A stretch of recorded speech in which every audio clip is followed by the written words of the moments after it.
तारीख इंसानी इस बात की गवाह है कि बादशाहों को हमेशा दौलत और ताकत का मज़ा रहा है। वो हमेशा दौलत और ताकत के हुसूल के लिए कोशा रहे हैं, बल्कि बाज़ ने तो इसी राह में अपनी जान तक गंवा दी, लेकिन फिर भी आने वाले सलातीनों और उमरा ने इससे सबक हासिल नहीं किया। यहाँ भी इसी तरह के बादशाह का जिक्र है जिसने दौलत और ताकत के हुसूल की खातिर अपनी जान गंवा दी। एक ज़माने की बात है जब अल हकीम की वसी और अरीज सल्तनत में सुल्तान अल फैसल नाम का एक लालची और ताकत का पुजारी अरब बादशाह हुकूमत करता था। उसने डंके की चोट पर हुकूमत की और अपनी हर जायज़ और नाजायज़ ख्वाहिश के हुसूल के लिए हमेशा कोशिश की। सुल्तान अल फैसल अपने शाहाना तर्ज जिंदगी और शानदार महल की वजह से पूरे मुल्क में काफ़ी मशहूर था।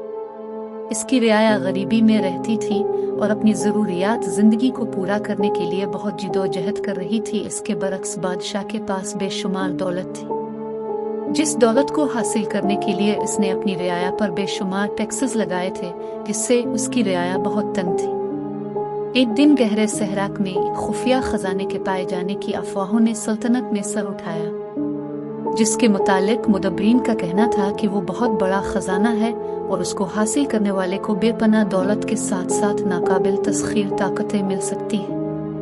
इस तरह के अजीम अलशान खजाने और नाकाबिल तस्खीर ताकत के वजूद की इत्तला ने लालची बादशाह सुल्तान अल फैसल को चकरा कर रख दिया। इस खजाना की इत्तला मिलते ही बादशाह ने उसकी तलाश को जाने का फैसला किया और फौज को तैयार रहने का हुक्म जारी कर दिया।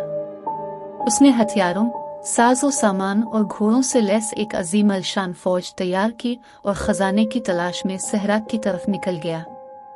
जब वो अपनी फौज के हमरा सहराक में दाखिल हुआ तो उसको अपनी फौज समेत बेशुमार रुकावटों और मुश्किलात का सामना करना पड़ा।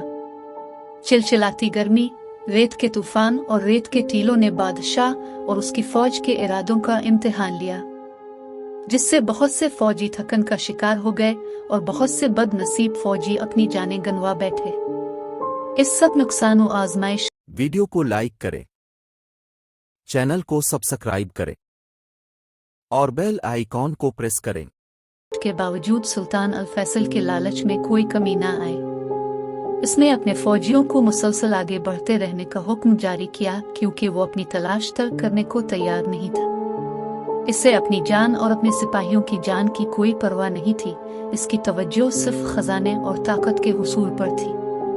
बिलाखिर बेशुमार मुश्किलात के सुल्तान अल फैसल और उसके बाकी मानदा सिपाही सहराक के अंदर मौजूद एक कदीम मंदिर पर पहुंचे, जिसकी हिफाजत पर जादुई ताकतें मामूर थी।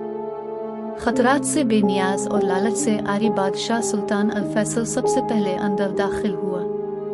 इसके हर कदम के बढ़ते साथ मंदिर की मुहाफिज मावराई मखलूकात ने बादशाह के साथी सिपाहियों के दिलों में खौफ पैदा कर दिया, लेकिन बादशाह इस सबसे बेनियाज मंदिर में दाखिल होता रहा। आखिरकार बादशाह इस खजाने के सामने मौजूद था, जिसकी तलाश में उसने बेपनाह मुश्किलात उठाई थी। इस खजाने को देखती ही बादशाह की आंखें फटी की फटी रह गई। उसने इस जैसे हीरे जवाहरात जिंदगी में पहले कभी नहीं देखे थे। बादशाह इस खजाने को देखते ही खुशी से ऊंची ऊंची हंसना शुरू हो गया, लेकिन जैसे ही इसने इस खजाने को छुआ, फौरन ही इस पर एक कड़कदार बिजली गिरी और वो ठोस सोने के पतले में बदल गया। अब वो इस खजाने के दरमियान खुद एक सोने की मूर्ति बना खड़ा था, लेकिन यह सब खजाना अब इसके लिए बेकार था, बल्कि वो खुद इस खजाने का हिस्सा बन चुका था, जो एक इबरतनाक मंजर था।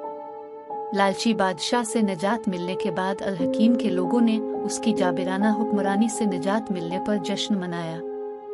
इस दिन के बाद अल हकीम के लोगों ने सिक का सांस लिया और आगे से अपनी सल्तनत पर एक आदिल, शफीक और इंसाफ पसंद हुकूमत कायम करने के अज़्म का इजहार किया।